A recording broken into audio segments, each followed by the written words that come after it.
अखंड मंडलाकारं व्याप्तं येन चराचरं तत्पदं दर्शितं येन तस्मै श्री गुरवे नमः।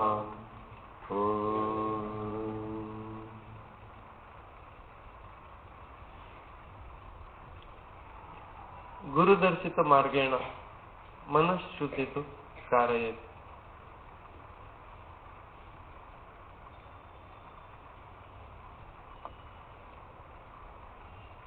अखंड मंडलाकारम हे आपण ज्या ग्रंथामधून म्हणतो, म्हणजे ज्या ग्रंथामध्ये समाविष्ट आहे तो म्हणजे गुरुगीता। भगवान शंकरांनी पार्वती मातेला सांगितले,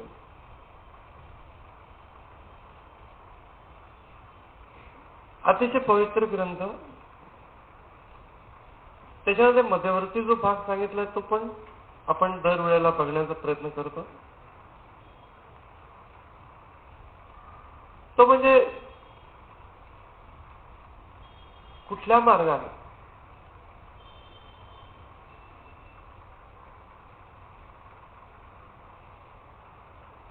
माणूस ब्रह्ममय अवस्था प्राप्त करून घेऊ शकतो, असं पार्वती मातेने प्रश्न विचारला संसारात राहून,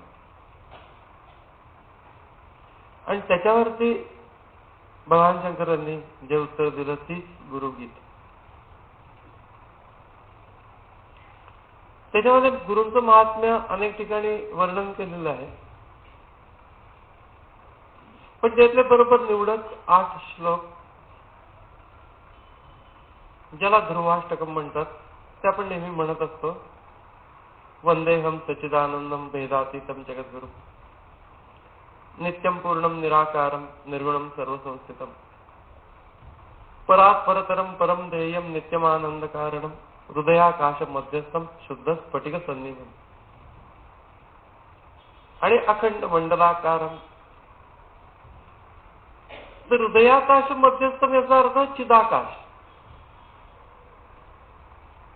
हे सगळे श्लोक जे आहेत ते व्यक्ती स्वरूपामध्ये गुरुचं महात्म्य न सांगणारे, जे निवडलेले आहेत ते बरोबर तत्व स्वरूपामध्ये सांग।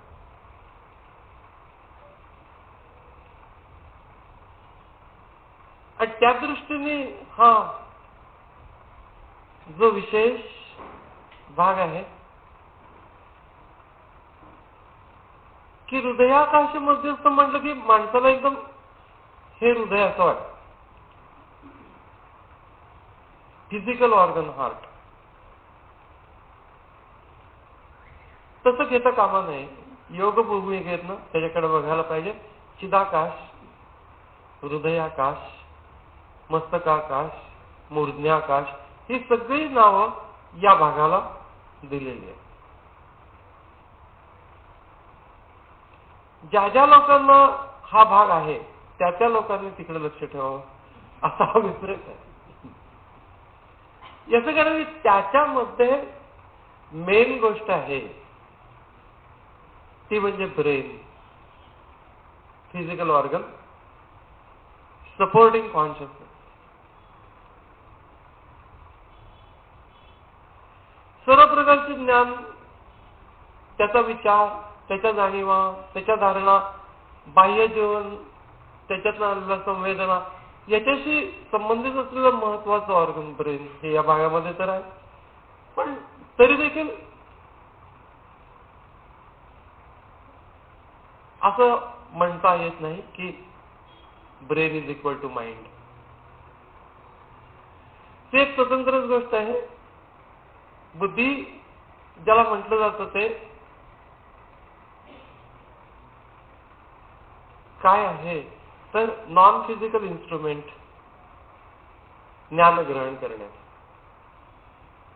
त्याला नॉन फिजिकल असं म्हणायला पाहिजे। पण फिजिकल काहीतरी असल्याशिवाय ते नॉन फिजिकल वर्क होत नाही।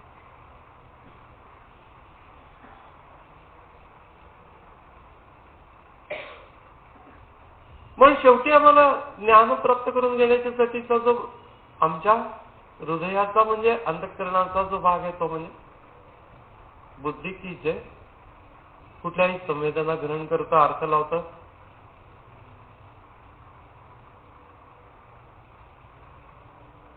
आणि त्याच्या बाबतीमध्ये असं म्हटलेलं आहे की मनशुद्धी करण्याचं जे विवेक हे साधन आहे ते पण या बुद्धीच्या मार्फतच काम.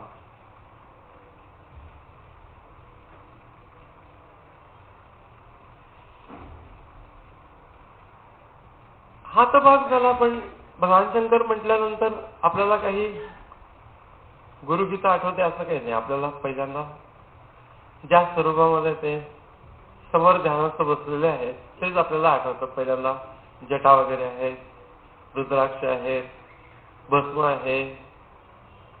भस्म ही वैराग्याचे निशाण.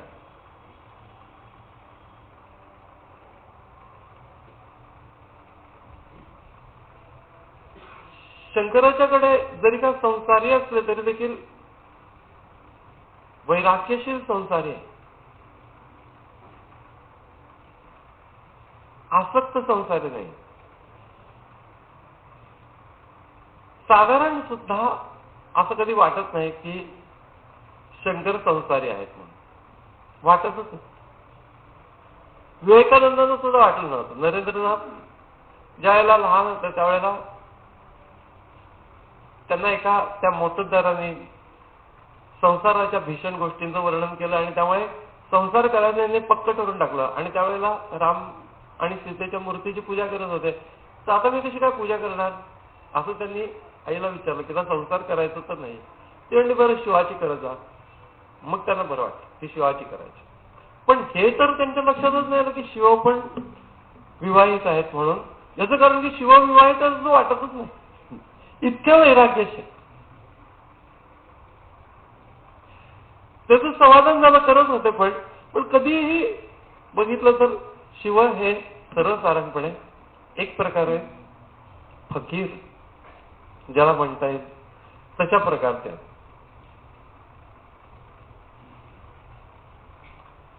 त्याचं वर्णन पण कबीरांनी छान केलंय. मन लागो मेरो यार फकीरीने.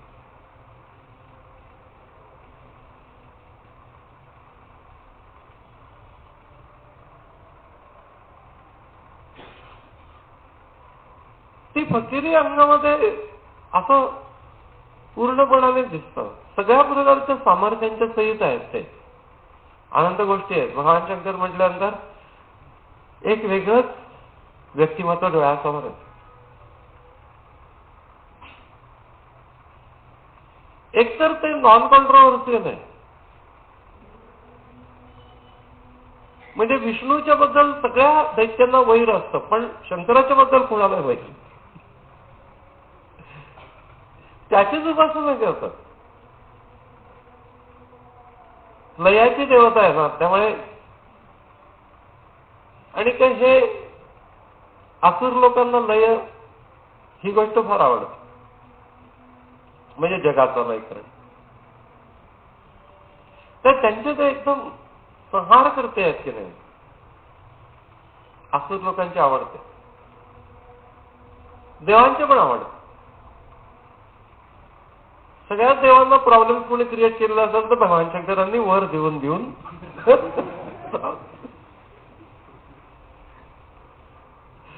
खरीच गोष्ट आहे. पण ती गोष्ट मला आवश्यक असते असं मला वाटतं. कारण की नाहीतर मग नुसते सुखासीन होऊन राहिले असते सगळे देव. त्यांची पोटं इतकी वाढली असती हल्ले सुद्धा नसते जागेवर. त्या असुरांनी त्यांना जागेवर ठेवलं.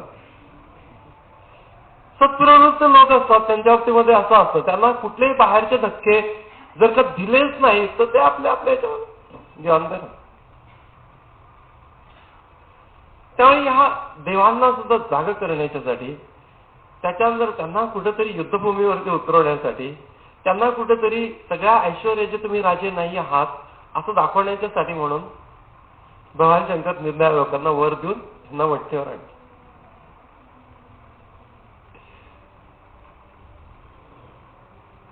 त्याच्यानंतर त्यांना अगदी झेपेल असं झालं तर मग त्यांचा नाश वगैरे करतो. पण मुख्य गोष्ट जर काय असेल भगवान शंकरांच्या मध्ये, ती जी गोष्ट मुक्तीच्यासाठी म्हणून आवश्यक आहे त्या 3 गोष्टी भगवान शंकरांच्याकडे पाहायला मिळतात.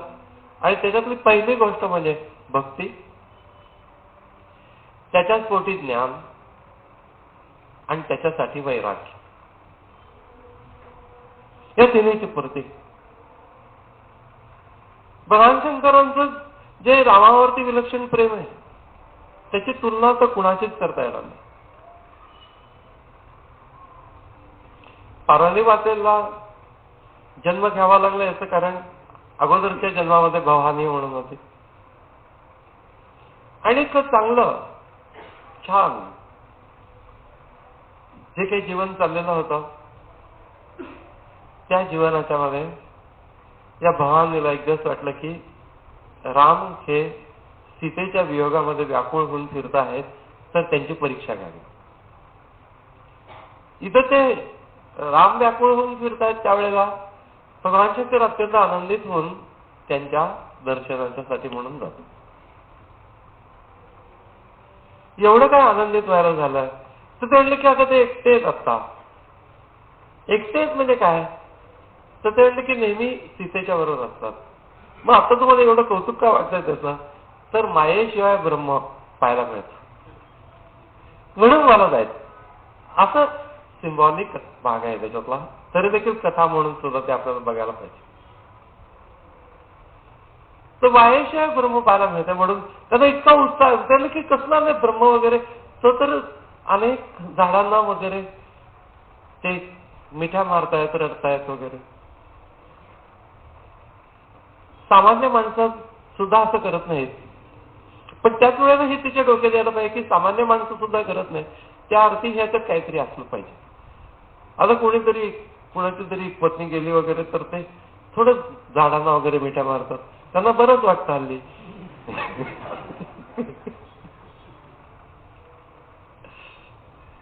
पण त्याच्यामध्ये काहीतरी अर्थ असला पाहिजे हे तिच्या डोक्यात. कथा असं सांगते की निराळे ऋषी मुनी हे झाडांचे रूप घेऊन त्या रामचंद्र प्रभूंच्या वाटेवरती राहिलेले होते की ज्यामुळे त्यांना प्रत्यक्ष त्यांच्या स्पर्शाचा आनंद मिळेल. आणि पुढे ते असं म्हणाले सुद्धा की रामा, आम्ही इतके वर्ष थांबलेलो तिथे आणि का तू एक थोड्याच वेळासाठी पुढे आम्हाला स्पर्श करून मिठी मारून पुढे गेलं ते काही आमचं काही समाधान झालं नाही, तर मग काय करावं. तर ते म्हणले की बाबा आता तरी काय वेळ नाही, 1 वर्षामध्ये रावण वध करून मला परत जायचं आहे, तर सध्या तरी काय वेळ नाही. तुम्ही द्वापार युगामध्ये कृष्ण स्वरूपात मी येईन, त्यावेळेला तुम्ही पाहिजे ते रूप घेऊन गोकुळामध्ये या. मग ते गाई, बैल, त्याच्यानंतर निरनिराळे तिथले पशु, त्याच्यानंतर गोप गोपी सगळ्यांची रूप घेऊन ते ऋषीच आले होते. अशी कथा. बरं वाटतं ऐकायला.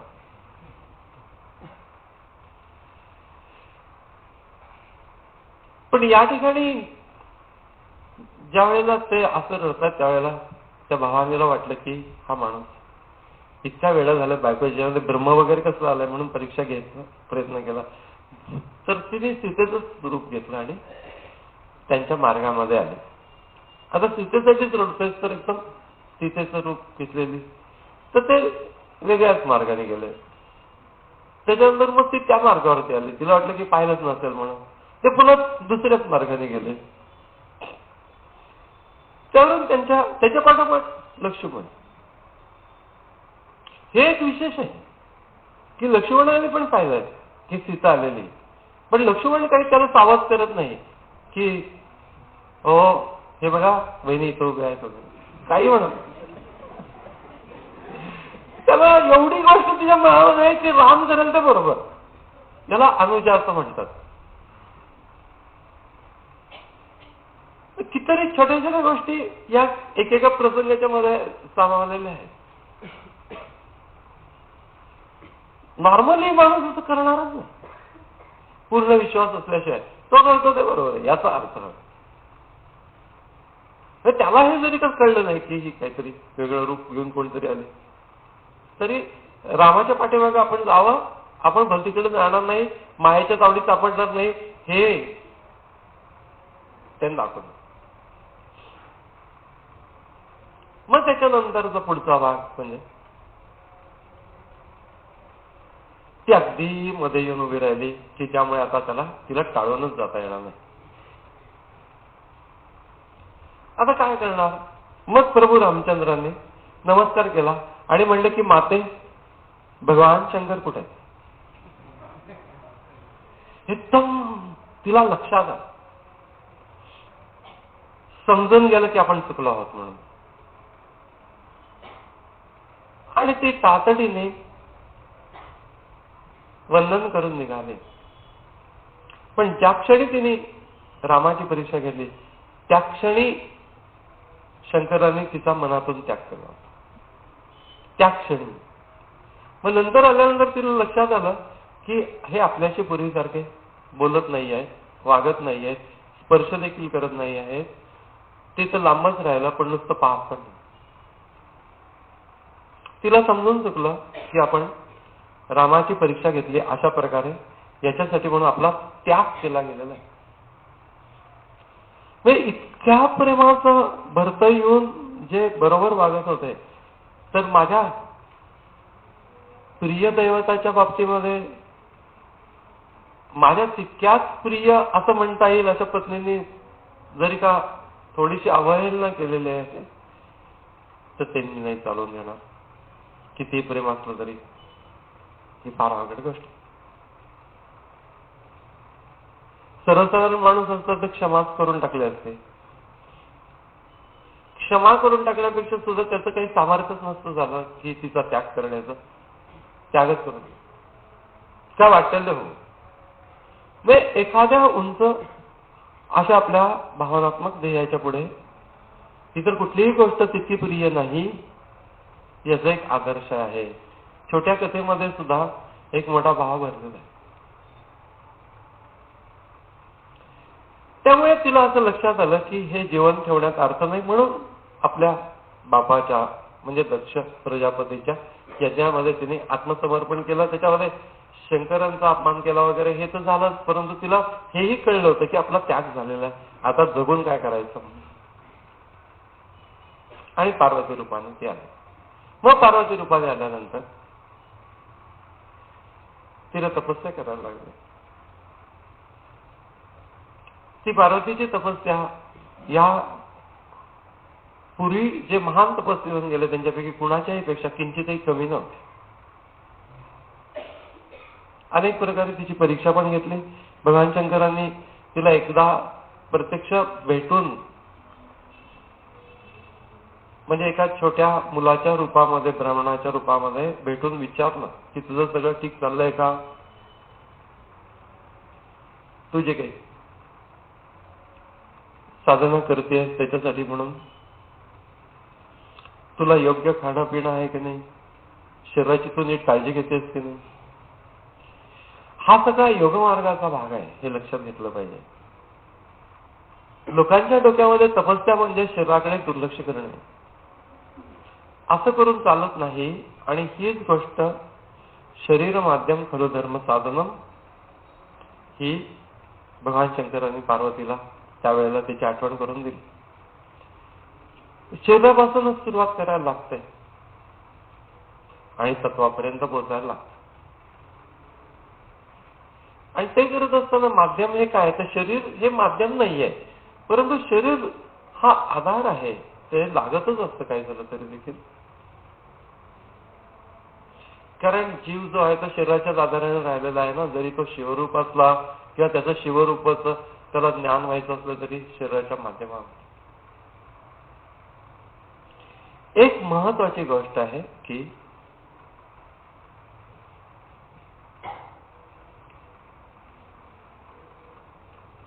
तत्वाचा वेध घेणं. हा तत्वाचा वेध घेण्याच्यासाठी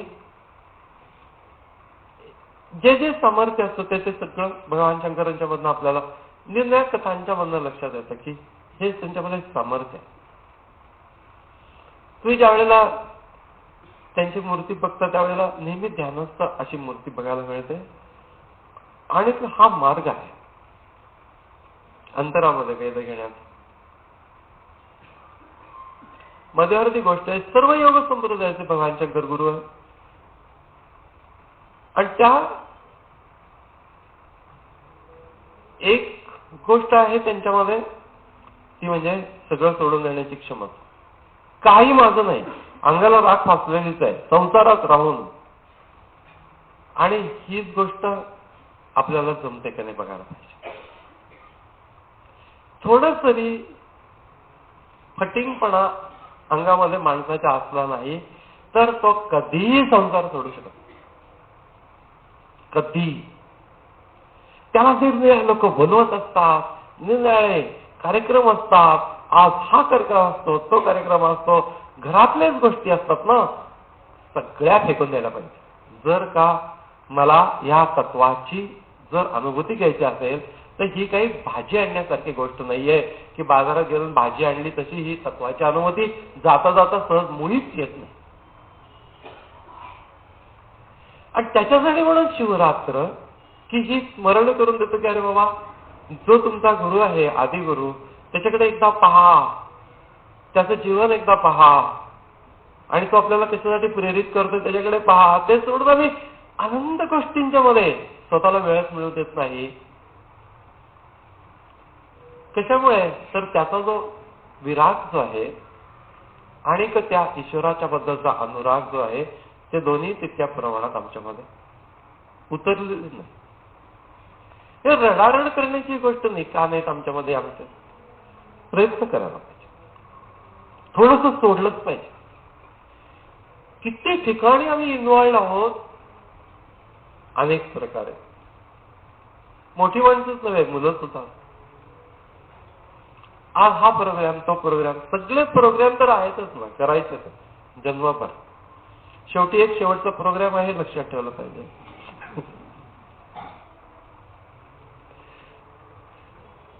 तर त्यामुळे त्या शेवटच्या प्रोग्रामकडे जाण्याच्या पूर्वीच आम्हाला मुक्त व्हायला पाहिजे. ज्ञानमय अवस्था म्हणजे मुक्ती, आणि ती प्राप्त होण्याच्यासाठी म्हणून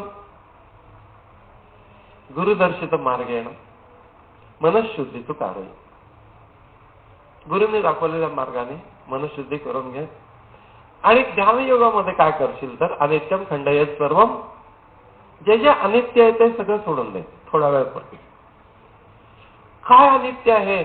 यत्किंचित आत्मगोचरम, जे जे काही अंतःकरणाला समजतं ते सगळं अनित्य आहे.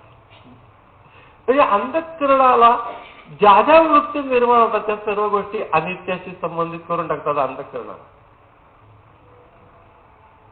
देवाचं दाखवण केली तर अनित्य कुठे आहे? जोपर्यंत देवाचा अनुभव येत नाही तोपर्यंत तुम्ही ती देवाची आठवण करता, ती सर्व तुमची देवाच्या विषयीची कल्पनाच असते.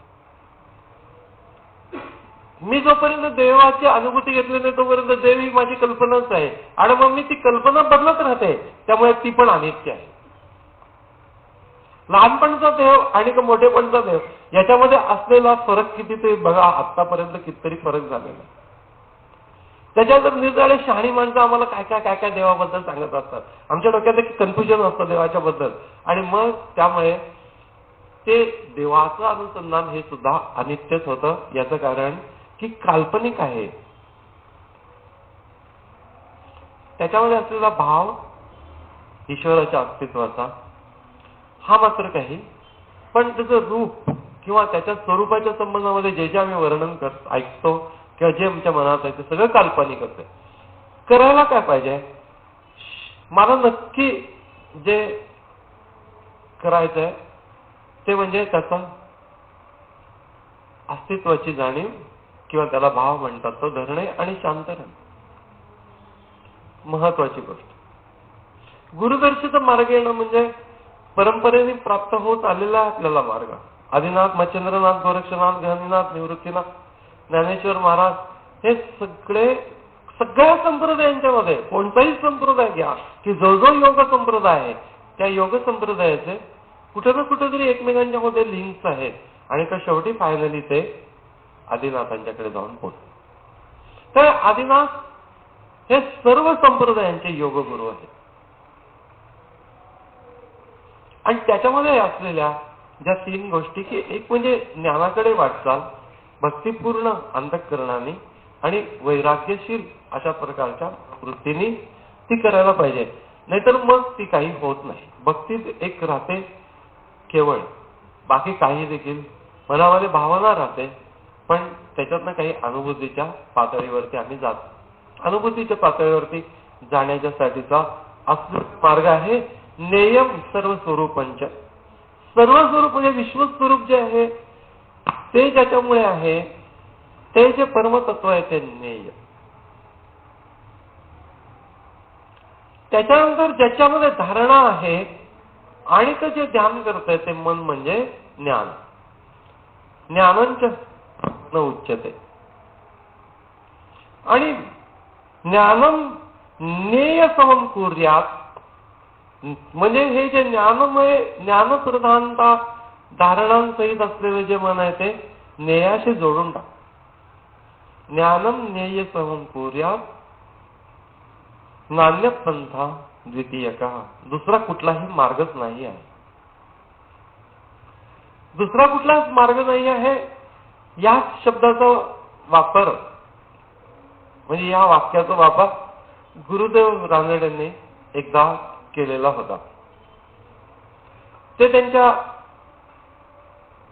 गुरूंच्या स्थानी गेले होते आणि वरती ते जे पूर्वीच्या काही माळवजा असतात ना तिकडं वरती जाण्याच्यासाठी असे अतिशय अरुंद जिना होता आणि बरोबर थोडेसे साधारण प्रतिष्ठित काही एका दुसरा आणि बाकीचे लोक होते आणि तो अरुंद जिन्याने आता वरती कसं जायचं. तर कुणीतरी म्हटलं की दुसरा काही मार्ग नाहीये का. त्याच्यावरती त्यांनी असं उत्तर दिलं, गुरुलिंग जंगम महाराजांनी वर जाण्याच्यासाठी एकच मार्ग ठेवला आहे नान्य पंथा द्वितीयका. दुसरा काही मार्ग नाही, हाच मार्ग आहे की वरती जाण्याच्यासाठी. म्हणजे तो तिकडचं त्यांनी दृष्टांताने सांगितलं होतं की दुसरं काही मार्ग नाही आहे की मस्तकामध्ये जाण्याचा मार्ग आहे. वरती जाण्याचा मार्ग म्हणजे एकदम वरती नव्हे, मध्ये आपलं थोडंसं थांबून आपल्या मस्तकामध्ये जाण्याचा मार्ग आहे. दुसरा काही मार्गच नाहीये की कितीही मी देवाला आळवलं किंवा आवडलं तरी देखील तो माझा. काही किती प्रयत्न केले तरी देखील किती वेळ बसलो तरी देखील अनुभूतीच्या नावाने शून्य होणार आहे हे लक्षात घेतलं पाहिजे. कारण की फिजिकली काही देवाची अनुभूती येत नाही. ज्ञानात एव तो कैवल्यम. ईश्वराची अनुभूती जर का घ्यायची असेल तर ते ज्ञानमय अवस्थेला जाणं याच मार्गाने ती घेता येते. भावनेच्या मार्गाने एका टप्प्यापर्यंत आपण जाऊ शकतो आणि रोज ते जावं पण. नाहीतर मग ते काय भावनेचा मार्ग हाच तर महत्वाचा भाग आहे की भावनेच्या मार्गाने अंतःकरणाची मशागत होते. तर आम्ही फुलं वाहणं म्हणा किंवा बेल वाहणं म्हणा हे सगळं कशासाठी करतो. अस्तित्व जे आहे त्या अस्तित्वाला भावनेने स्पर्श करण्याचं माध्यम आहे ते. येर पत्र पुष्प फळ हे भजावया मिस केवळ वाचून यमुचा लाग निष्कळ भक्ती तत्व. म्हणून अंतःकरण त्याच्याशी जोडायला अगदी योगाच्याच मार्गाने होईल आणि एकदम होईल त्यावेळेला असं नाही. रोज भावनेने थोडा वेळ तरी जोडायला पाहिजे, थोडा वेळ तरी करायला पाहिजे. मनातल्या मनामध्ये स्मरण, थोडा वेळ देवभाव अंतःकरणाला पवित्र करणारी गोष्ट. शिव याचा अर्थ पवित्र. सदाशिव म्हणजे ज्ञानमय अवस्था. सदा पवित्र असणं हे ज्ञानाच्या पातळीवर गेलेल्या व्यक्तीला शक्य आहे. बाकी व्यक्ती साधारण त्या काळामध्ये थोडं थोडं पवित्र होण्याचा प्रयत्न. अंतःकरण पवित्र होणं हे ज्ञानानेच होतं. म्हणून सदाशिव असं त्यांना म्हणण्याचं कारण ज्ञानस्वरूप आहेत ना. भगवान शंकर सर्व साधकांचे आदर्श. ज्ञानी पुरुष संसाराला फक्त स्पर्शून राहतो, तो त्याच्यामध्ये बुडून जात नाही. तसे ते स्पर्शून राहिलेले आहेत. ज्या वेळेला आनंद आहे, नृत्य आहे, हे सगळं करता आहेत. गणेश कार्तिकेय हे पण आहेत. पण हे सगळं जरी असलं तरी सुद्धा त्यांच्याकडे पाहिल्याच समजून येतं की संसारातला नाही हा माणूस. तसं कुठेतरी व्यक्तिमत्व आमचं काय होतं की आम्हाला रामदास स्वामींनी म्हटल्याप्रमाणे काय करू मज लागला हा लौकिक तेणे हे हित दूर जाय. लौकिक याच्यासाठी केलं पाहिजे, त्याच्यासाठी केलं पाहिजे, यांनी बोलवलं गेलं पाहिजे, शेवटी त्यांनी बोलवलं जायलाच लागतं. पर्यंत यांनी बोलवलं, त्यांनी बोलवलं, आम्ही बोलवलं, या सगळ्या गोष्टीमध्ये मला थोड्या वेळपर्यंत त्याला आवाहन करून स्वतःच्या अंतःकरणामध्ये धारण करणं जमेल का? जमलं पाहिजे. जमू कुठल्याही अवस्थेमध्ये, कुठल्याही काळामध्ये, कुठल्याही वयामध्ये, आणि जितकं तरुण वय आहे तितकी ही क्षमता लवकर विकसित करायला पाहिजे. जसं जसं पुढे जातं तसं जसं संस्कारांचा भाग मनावरचा वाढत जातो आणि तो वाढल्यामुळे वृत्ती निर्माण होणं या गोष्टी खूप वाढत जातात. त्यामुळे एका अर्थाने लयाची देवता या बाबतीमध्ये शंकरानं म्हटलंय त्याच्यामधल्या मनावरच्या वृत्तींच्या लयाची सुद्धा ती देवता आहे, हे लक्षात घ्या. शेवटी ध्यानात करतो काय, वृत्ती लय करत असतो आपण. त्यामुळे लयाची देवता याचा अर्थ सुद्धा योगाचे जे गुरु आमचे तीच लयाची देवता आहे. सगळ्या गोष्टी सोडून द्यायच्या, सोडून देणं थोडं ऑल द टाइम ही गोष्ट आपल्याला जमू पण शकते की त्याच्यामध्ये राहून सर्वच गोष्टी सुटलेल्या आहेत अशी पण व्यक्ती निर्माण होऊ शकते आपल्यामधनंच. आपण त्याची वाट पाहण्याची गरज नाही, बाबा अशी व्यक्ती कुठं भेटेल मग ती आपल्यावर कृपा करेल. कोणी आपल्यावर कृपा करत नाही, आपण आपल्यावर कृपा करतो, नाही तर अवकृपा करतो, असं भगवद्गीतेने म्हटलंय. आणि ही गोष्ट अतिशय सत्य आहे. त्यामुळे मी ती कृपा करणार आहे कोणीतरी अशी भावना करून त्याला शरण जाणं हा माझ्या भावनेचा भाग झाला. त्यामुळे अंतःकरण एक प्रकारे त्याला थोडस गोंजारलं जातं, ते हवं असतं त्याला, ती गोष्ट पण मिळत जाते. भावनात्मक भाग आणि का देव माझी काळजी घेतोय ही गोष्ट बरोबर आहे. पण कृतिशीलता जर का या बाबतीमधली पुरेशी नसेल तर त्या व्यक्तीच्या बाबतीमध्ये तो भावनात्मक भाग पुन्हा पुन्हा येत राहणे आणि त्या भावनेची पण मग नंतर सवय होऊन जाते, मग कंटाळा येतो. कशासाठी तुला सांभाळायचंय? युजलेसपणा करू नको ना, योग्य वागणं, कशाला तुला सांभाळायला पाहिजे ऑल द टाईम. पण तरी मला सांभाळावं असं वाटतं, ही पण एक नैसर्गिक भावना आहे, ती जरूर असावी. परंतु काही न करता सांभाळावं ही गोष्ट अतिशय चुकीची. मग कृपा जी आहे ती कृपा सदोदित आहे, त्याच्यात काही शंका नाही, लागतेच ती. गुरुदेवांनी म्हटल्याप्रमाणे element of grace all the time आवश्यक.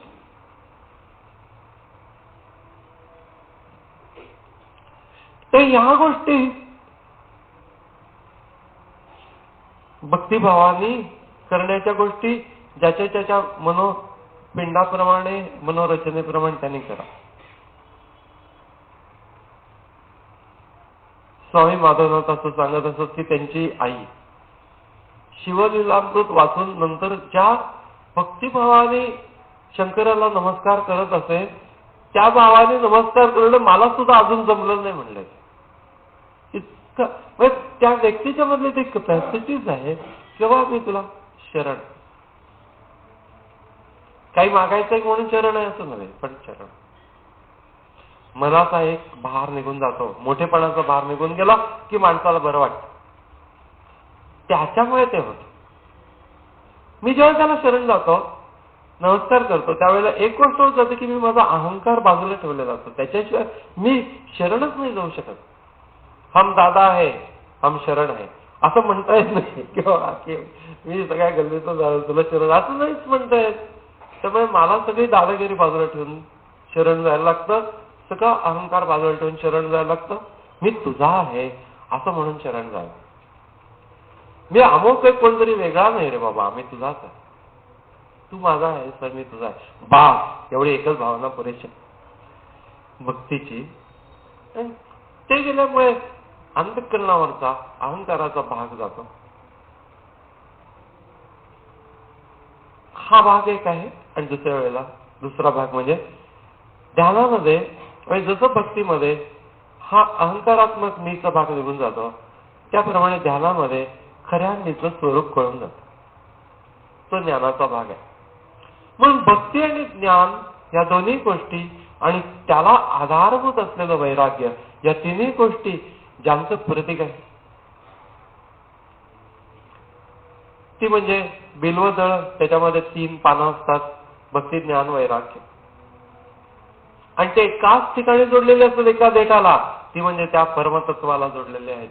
त्याच्यासाठी म्हणून आमची उपासना आहे तशी चालू राहू दे अशी मी प्रार्थना पण करेन, रोज करेन. मस्तकामध्ये लक्ष ठेवायचं, शांतपणाने ओम नमः शिवाय म्हणा, हरिओम म्हणा, श्रीराम म्हणा, ओम म्हणा, सोहम म्हणा, काही करून मन त्या ठिकाणी राहून हळूहळू स्ववरती ते केलं पाहिजे.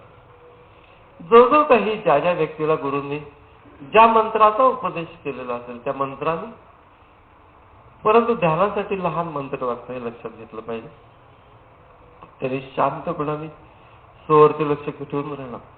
त्या ठिकाणी आपल्याला असं म्हटलं जातं की हे गुरूंचं स्थान आहे.